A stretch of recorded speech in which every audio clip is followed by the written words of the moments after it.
સગાવાલા મતલબ જે આપડા સગા હોય એ આપણને વાલા નો હોય, જે વાલા હોય એ આપડા સગા નો હોય. જિંદગીમાં આપણે કાંઈ પણ કરવું હોય, સમાજ શું કે છે, સગાવાલા શું કે છે, આપણું નાક કપાઈ જાય. અરે મારું નાક કપાય, પગ કપાય કે હાથ કપાય, મારે ક્યાં ઘર ખાવા જાવ છે.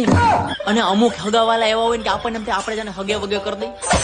લગ્નમાં અમુક ને ગયું હોય ને ખાઈ ખદોડીને પછી એમ કે શાકમાં તેલ વધારે હતું, દાળ હાવ પાણી જેવી હતી, તો તારું કામ ખાવી હતી. તારે 100 રૂપિયા ચાંદલો લખાવાનું 56 ભોગ જમવા હે. હા, અને અમુક કોઈ હળી હગાવાલા જે ઘરે આવીને હળી કરી રહ્યા જાય. મેં તમારી છોકરાને જોયો તો બાઈક પર એક છોકરી સાથે જતો તો, હા એ તારી માં હતી ભૂતના પેટના.